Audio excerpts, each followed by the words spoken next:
Bonjour à toutes et à tous et bienvenue pour l'actu politique de la semaine. Cette semaine, je vous parlerai évidemment de ce qui se passe au Venezuela, de l'enlèvement de Nicolas Maduro, et on essaiera de répondre à cette question, mais où s'arrêtera Donald Trump, puisqu'aujourd'hui, vous l'avez vu, il menace notamment le Groenland. Ça sera mon premier thème. Mon deuxième sujet, ça sera la mobilisation des agricultrices et des agriculteurs, notamment contre le traité de libre-échange Mercosur.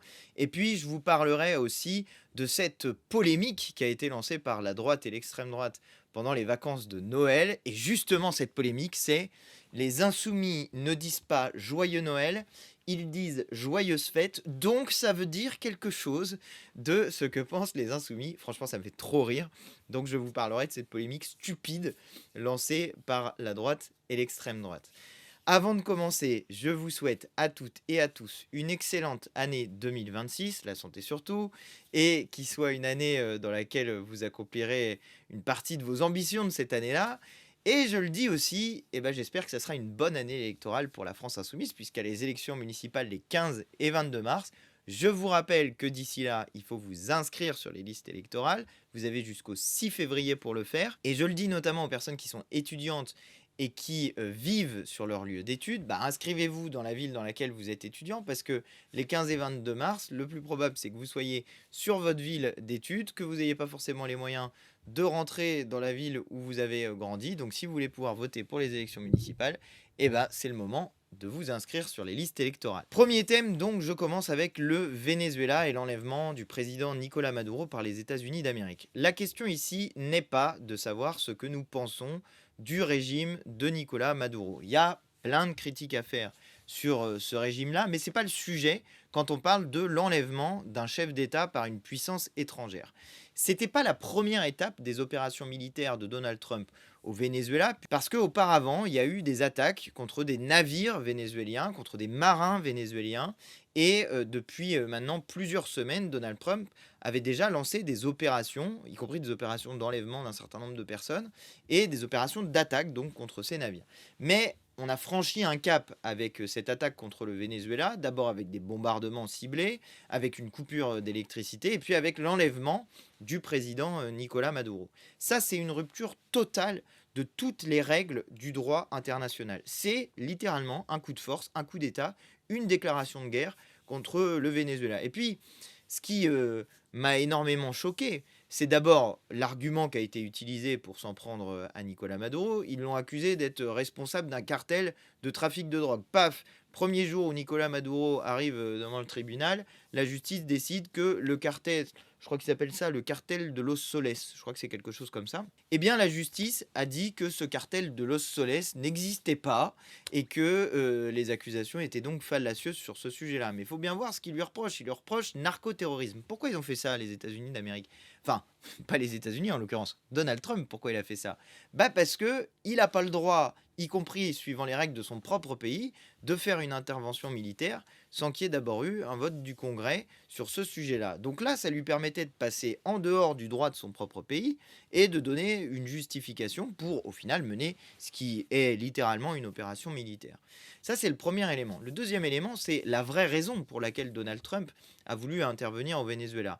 Bon, la première, c'est qu'il n'est pas du tout d'accord avec le régime de Nicolas Maduro. On le comprend, le régime de Nicolas Maduro est extrêmement critique de l'impérialisme américain, et à juste titre, puisqu'on vient de voir, on vient d'avoir sous les yeux ce que donne l'impérialisme américain. Mais la vraie raison, c'est le pétrole. Il ne faut pas tourner autour du pot, tergiverser, je ne sais quoi. La vraie raison, c'est le pétrole, pour une raison simple, c'est que le Venezuela, c'est les premières réserves de pétrole mondiales estimées dans notre planète. Donc, logiquement, Monsieur Trump avait déclaré en 2023 qu'il ne comprenait pas bien pourquoi les États-Unis d'Amérique achetaient du pétrole au Venezuela, alors même que quand lui avait quitté le pouvoir, le Venezuela était un pays sur le point de s'effondrer.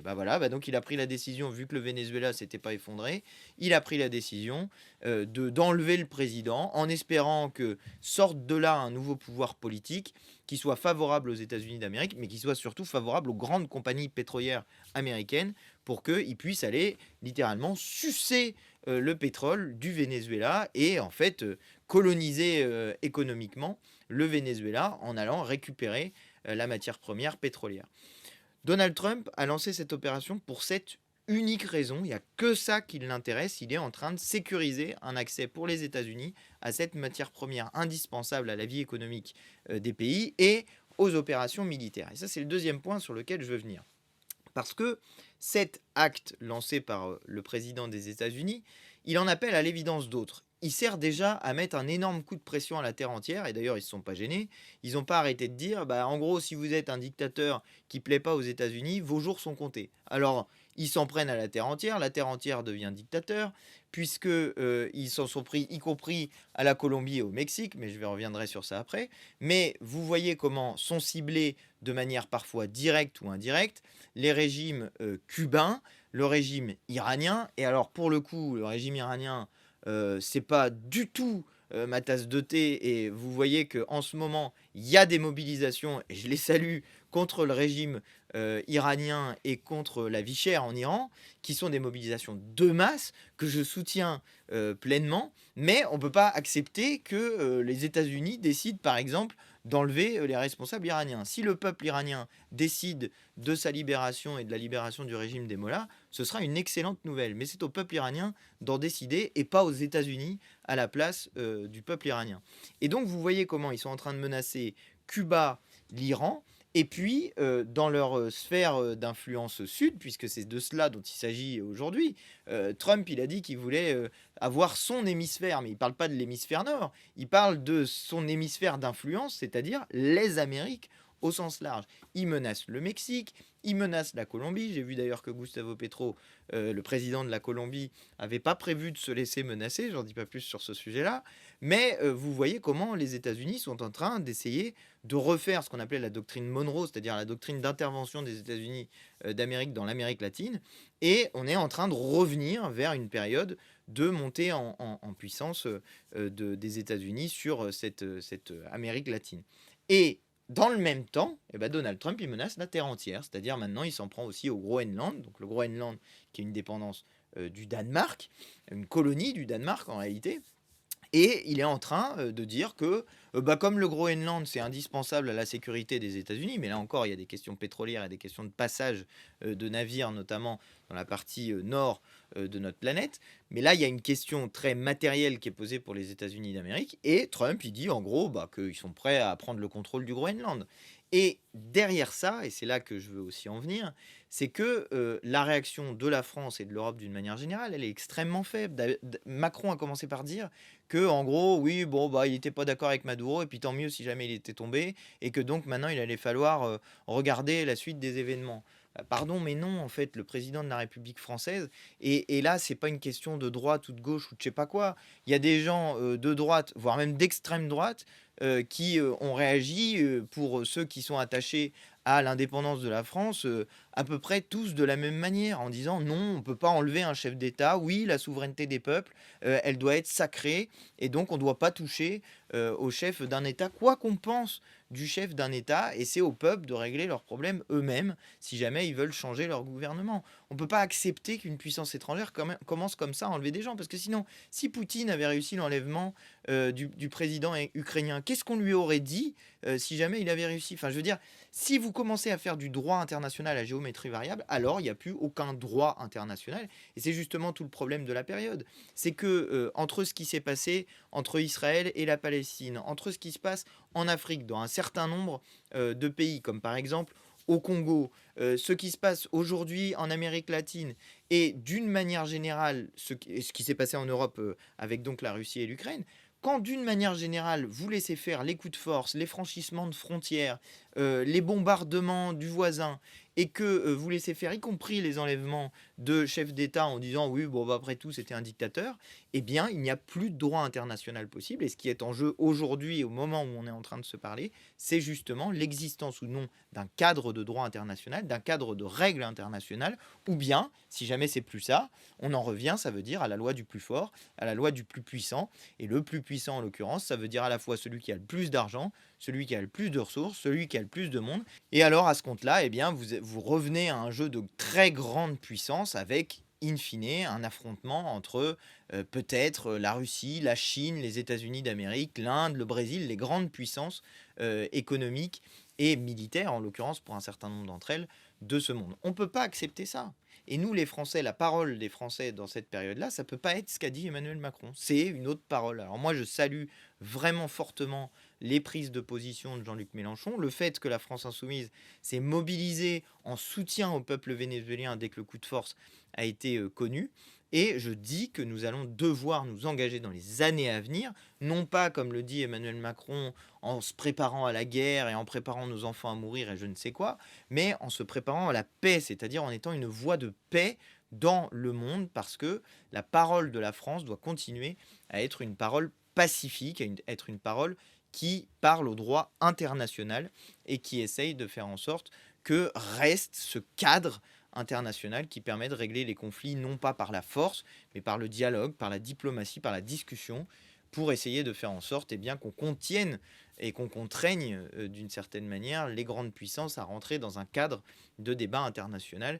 Et c'est la raison pour laquelle, avec Jean-Luc Mélenchon, avec la France insoumise, nous ne cessons de dire que la France doit être une puissance non alignée au service de la paix, développer notre souveraineté, c'est-à-dire notre capacité à faire aussi seul que possible dans un maximum de domaines, non pas parce que nous serions sur un repli nationaliste ou je ne sais quoi, bien au contraire d'ailleurs, c'est que si la France est une puissance souveraine, elle peut se mettre au service des autres et au service de l'humanité si les gens veulent de notre aide et de notre soutien. Mais c'est parce que quand vous êtes souverain, quand vous ne dépendez pas des autres, eh bien vous pouvez prendre vos décisions d'une manière qui soit une manière justement indépendante et fidèle à vos principes, fidèle à vos valeurs. Et c'est bien l'une des raisons pour laquelle défendre notre souveraineté est indispensable. Ça fait le lien très direct avec mon deuxième sujet, qui est la question de la souveraineté alimentaire et de la mobilisation en ce moment des agriculteurs. Avant de vous en parler, j'en profite pour vous rappeler de vous abonner à ma chaîne si vous ne l'avez pas encore fait, en n'oubliant pas de cliquer sur la petite cloche.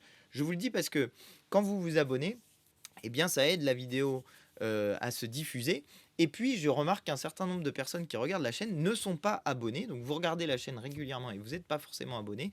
Pensez à vérifier que vous l'êtes bien parce que eh bien, nous, ça nous aide, ça permet de diffuser la vidéo quand il y a des gens qui s'abonnent sur une vidéo. Deuxième sujet, donc, c'est ce traité Mercosur et la question de la souveraineté alimentaire. C'est une question centrale dans les années à venir. D'abord, une question centrale parce que, je vous le disais, dans un monde dans lequel nous pouvons revenir à un monde de coups de force et de guerre, eh bien, être capable d'être souverain sur le plan alimentaire, c'est assurer, disons, le minimum vital pour notre population. Donc, être capable de relocaliser notre production alimentaire, c'est indispensable dans un premier temps pour prévoir loin dans l'avenir. Le deuxième sujet sur lequel c'est indispensable, c'est que la manière dont nous produisons l'alimentation, l'usage par exemple de pesticides de l'industrie chimique, eh bien tout ça peut avoir des impacts de santé majeurs sur le long terme, sur des cancers, sur la fertilité aussi, et que donc reprendre le contrôle de notre souveraineté alimentaire sur ce plan-là, c'est aussi indispensable. J'en profite pour dire une chose. J'ai remarqué que récemment, le Premier ministre et la ministre de l'Agriculture, Annie Genevard, ont décidé d'interdire l'importation d'un certain nombre de produits qui contiennent des pesticides qui sont interdits en France. Ah tiens, c'est justement ce qu'on leur disait sur notamment le glyphosate et les pesticides néonicotinoïdes, où nous leur disions, nous on est pour les interdire en France, mais on est pour interdire l'importation de produits qui contiennent ces pesticides. Et ils nous disaient, mais non, c'est pas possible parce que la liberté du marché. Tiens, ils l'ont fait. Donc comme quoi la liberté du marché, c'est possible de revenir dessus quand les intérêts supérieurs de la France sont en jeu. Et là, c'est bien le cas, les intérêts supérieurs de notre peuple sont en jeu, à la fois sur la question de la souveraineté alimentaire et à la fois sur la question de la manière dont on produit pour faire en sorte que ce soit des productions qui ne soient ni dangereuses pour la santé humaine, ni dangereuses pour l'environnement. Et arrive par-dessus le marché, donc, cet accord de libre-échange Mercosur entre l'Union européenne et l'Amérique latine. Emmanuel Macron a été nul sur ce sujet-là, parce qu'il a laissé avancer le truc en disant que oui, si on avait des clauses miroirs, des garanties, qu'ils appellent des clauses miroirs, c'est-à-dire nous on demande un truc et les autres ils sont censés appliquer la même chose que ce qu'on demande en échange de si vous voulez avancer sur quelque chose, il y a moyen de moyenner quoi. C'est des accords de marchand de tapis, mais à la fin des fins, il reste une chose simple, c'est qu'on veut donc faire une grande zone de libre-échange, notamment agricole, qui menace très directement l'activité des agriculteurs français, parce que précisément ce ne sont pas les mêmes normes, et ce sont notamment pas les mêmes normes en termes d'abord de qualité de la production, mais aussi les mêmes normes sociales. Et donc, vous allez ouvrir le marché agricole à des pays qui sont capables de produire moins cher. À l'heure où on dit qu'il faut relocaliser la production, on est en train de dire qu'on va aller choper les matières premières dans l'Amérique du Sud. Oui, mais en même temps, les États-Unis d'Amérique ont décidé de s'impliquer de manière très directe dans l'économie de l'Amérique du Sud. Donc, à un moment donné, on nous disait oui, bah, ça va permettre d'avoir d'autres liens avec d'autres pays et de gagner en indépendance. Pas vraiment, si vous voyez la pente que nous sommes en train de prendre. Donc, les agriculteurs français sont légitimement en colère sur ce sujet-là, mobilisés sur ce sujet-là, notamment la Confédération paysanne et la coordination rurale qui sont très mobilisés, qui sont les plus mobilisés sur ce sujet-là, parce qu'ils sont opposés au traité de Mercosur, et moi je leur donne raison. Évidemment que ce traité est un mauvais traité, qu'il faut le repousser, et Emmanuel Macron a tiré dans le dos des agriculteurs, puisqu'il a validé le fait qu'on ne soit pas obligé d'avoir un accord à la majorité absolue des États membres sur le vote sur le traité Mercosur, et qu'en gros, une majorité simple puisse suffire pour que le traité Mercosur soit voté. Donc d'un côté, en France, il dit non, on va pas voter le Mercosur. Et puis de l'autre côté, à l'Union européenne, en fait, il a tout fait pour que ça puisse avancer, même s'il prétend l'inverse en France.